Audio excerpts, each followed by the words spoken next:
Vuoi assaggiare una birra dove al suo interno scopri la specialità tipica friulana? Lumi Beer, il prodotto ricavato in 20 ettari di terreno coltivato orzodistico, biodiversità, performance ambientale.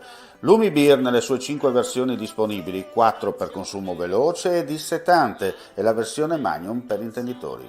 Lumi Beer si abbina a qualsiasi palato. Lumi Beer è un prodotto esclusivo Azienda Agricola Pancera, il buon seme, i buoni frutti.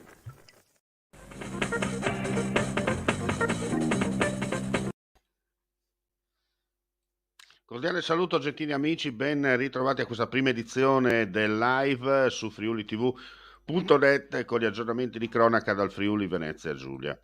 Apriamo subito con gli aggiornamenti, andiamo in provincia di Pordenone, mobilitazione generale ieri sera ad Azzano Decimo per ritrovare un dodicenne svanito all'improvviso nel nulla dal pomeriggio. L'allarme è rientrato per fortuna alle 21:40. L'adolescente è stato trovato sano e salvo all'interno di un locale pubblico a Sesto Arreghena, dove è stata la titolare dell'esercizio ad accoglierlo all'interno del suo locale. Ad avvisare poi il tutto i carabinieri di Azzano, che l'hanno recuperato e riportato a casa nelle braccia dei genitori. Andiamo a Gorizia, 2 anziani soccorsi nella notte nel quartiere di Sant'Andrea per un incendio all'interno di un appartamento in via Monte Sabotino. I 2 coniugi, rimasti intossicati, sono stati trasferiti nel vicino nosocomio per il ricovero ospedaliero. Per fortuna non sono in pericolo di vita. Le cause sono ancora al vaglio degli inquirenti. Sul posto è intervenuta la volante della questura, a fuoco molti elementi plastici con pareti degli interni completamente annerite dal fumo che hanno riempito gli spazi. Non sono stati coinvolti né gli altri appartamenti né altre persone. Chiaramente tanta paura, grazie alla professionalità e al pronto intervento dei vigili del fuoco, il tutto si è risolto in breve tempo. Con l'aggiunta di questo nuovo servizio, l'asilo di Pontebba rappresenta un modello per l'area montana del Friuli Venezia Giulia. Strutture come questa sono nel concreto la fondamenta di una strategia mirata a rilanciare la montagna, contrastando la tendenza dello spopolamento di queste zone. Lo ha detto l'assessore regionale alle finanze Barbara Zilli in occasione della cerimonia di inaugurazione del nuovo servizio di asilo nido integrato con la scuola dell'infanzia dell'asilo comunale La Cocule di Pontebba. Come ha sottolineato l'assessore, questo presidio educativo deve essere inteso come un preciso segnale che va nella direzione della difesa dell'identità del territorio, un'azione che non può che partire da coloro i quali saranno i cittadini di domani.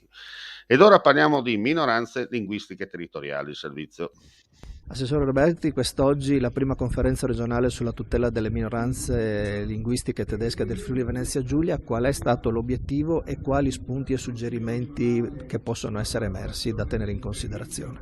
È innanzitutto un appuntamento non scontato, un appuntamento voluto politicamente che non esisteva fino all'introduzione della legge 20 del 2019, che ha voluto equiparare il trattamento riservato al friulano e allo sloveno anche al tedesco. Questo perché l'amministrazione ci tiene in modo particolare alla tutela di tutte le minoranze linguistiche presenti sul territorio regionale, proprio perché rappresentano la tipicità del Friuli Venezia Giulia. E questo non è un appuntamento che è semplicemente una formalità da espletare, ma è un appuntamento in cui si analizza lo stato di una lingua presente nella regione e si cerca di analizzare e di capire se gli interventi normativi e i finanziamenti erogati fino a questo momento sono stati utili per la sua tutela e quali azioni svolgere per il futuro. Dunque è chiaro che con queste premesse l'aspettativa che ho e che abbiamo come amministrazione regionale è quella di individuare quali sono le criticità per andare a risolverle nel resto della legislatura.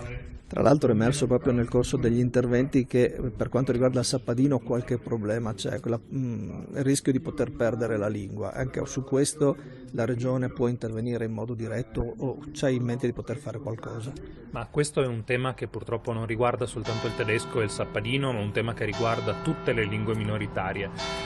Questo perché è normale che in un'epoca in cui la TV parla la lingua nazionale, in italiano, tutti i mezzi di comunicazione si parla in italiano, la mobilità delle persone è molto aumentata e in più certe zone della regione soffrono di un forte spopolamento, è chiaro che tutte le lingue sono in forte difficoltà.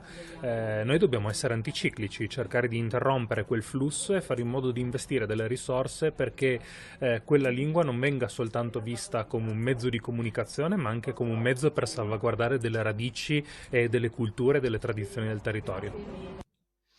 Andiamo a chiudere ricordando una cosa molto importante, perché ricordiamoci che nella notte tra oggi e domani, cioè tra il 30 e il 31 ottobre, ritorna l'ora solare.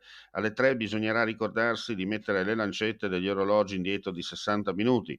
Come sempre si dormirà un'ora in più, ma farà buio prima e si entrerà nella fase dell'anno con le giornate più corte. La sua abolizione è stata al centro di un dibattito molto acceso nel 2020, ma per ora l'alternanza tra ora legale e ora solare continua. Con l'uso dell'ora legale si determina che per un dato territorio l'ora ufficiale dello Stato venga calcolata in anticipo rispetto all'ora solare.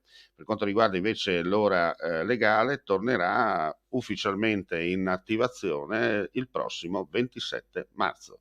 E con questa notizia è tutto, grazie come sempre per la visione e l'ascolto, non resta che augurare a tutti voi un buon proseguimento di giornata, ulteriori aggiornamenti sul nostro sito friulitv.net. Ehi, dico a te, vuoi un apparecchio acustico a costo zero? Acustica Friulana, via Visinale 16, Muzzana del Turniano, Udine. Telefono 334 27 67 731. Test dell'udito direttamente a domicilio, semplice e veloce. Pagamenti su misura. Non aspettare di non sentire. Campagna di prevenzione dei problemi uditivi. Acustica Friulana. Test dell'udito direttamente a domicilio, semplice e veloce. Un'occasione da non perdere.